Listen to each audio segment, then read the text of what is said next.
I plucked my darling mom's brain. My confession.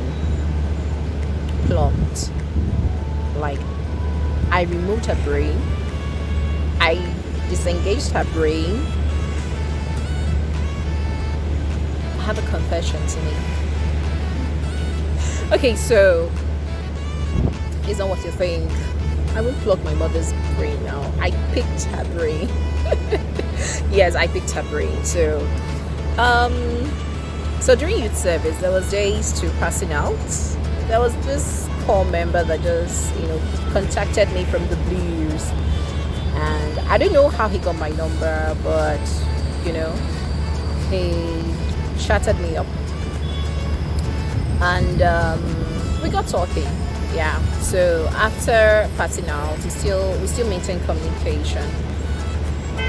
He was this type of core member that they would just dash the alawi to NYSC, and at the end of service here they will come for passing out parade.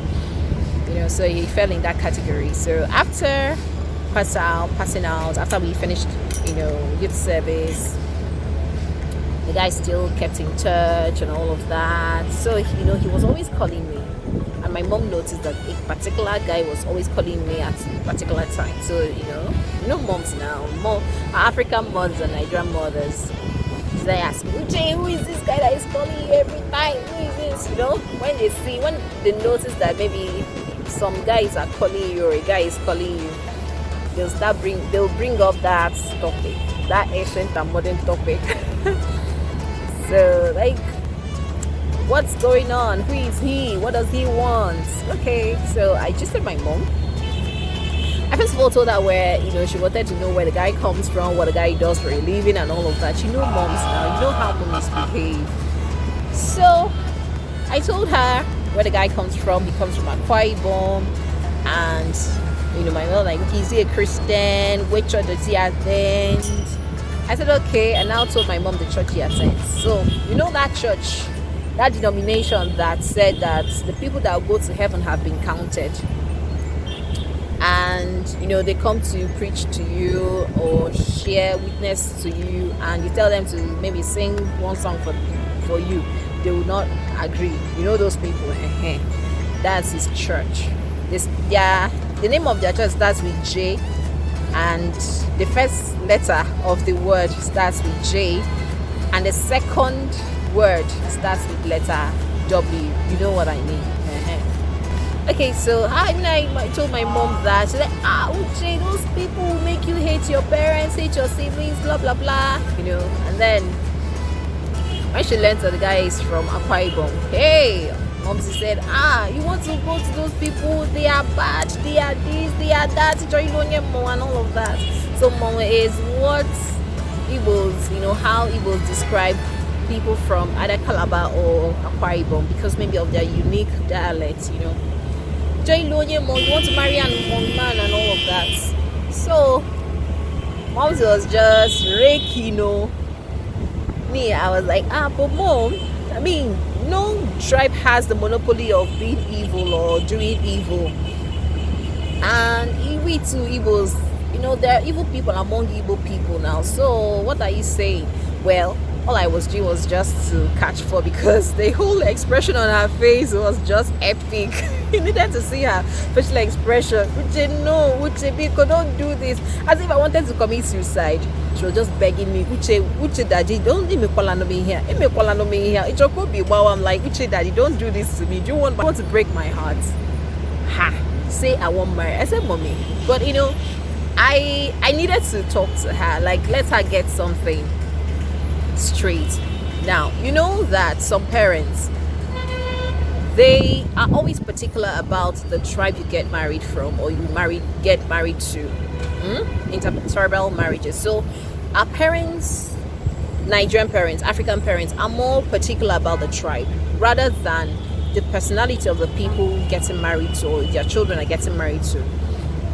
They don't look at the character. They don't consider the character of the person. They don't consider the personality of the person or the family background of the person or the parents of the person, like who these people are.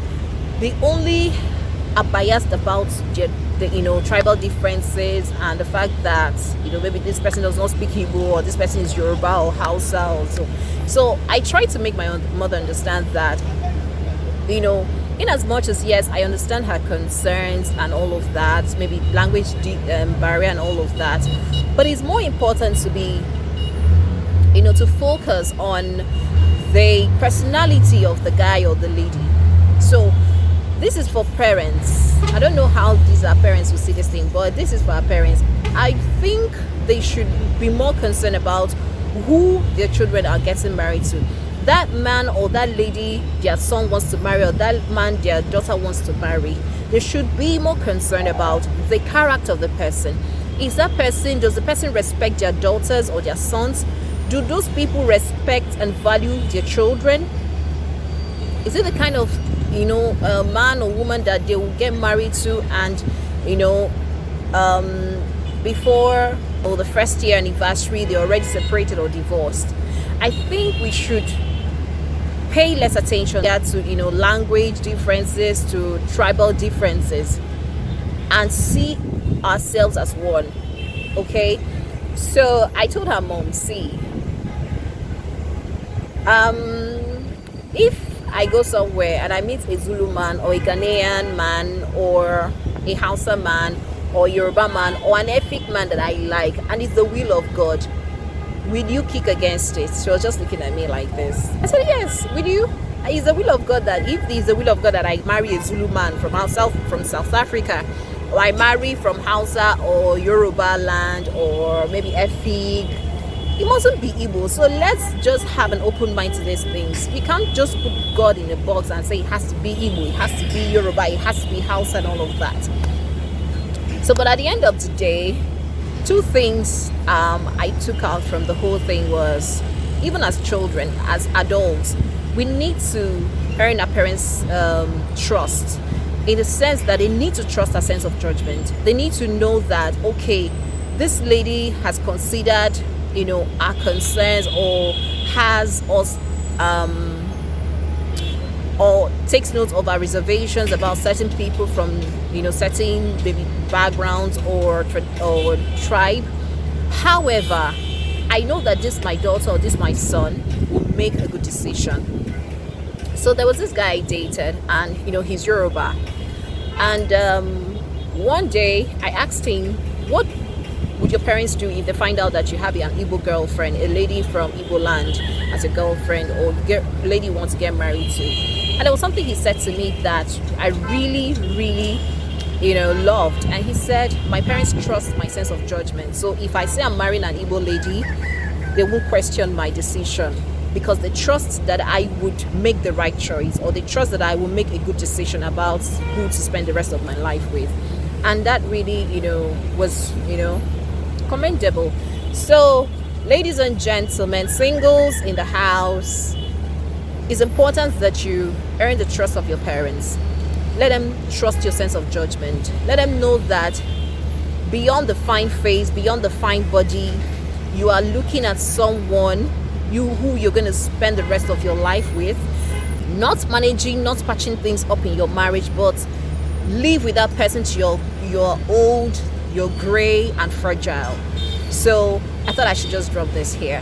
I don't know how many minutes I've done, like 9 minutes. Yeah. So the whole thing, the long and short of this is, ladies and gentlemen, singles, try as much as possible to earn the judgment of your parents. Like, I picked my mom's brain, to know her thoughts about marrying from a different ethnic group.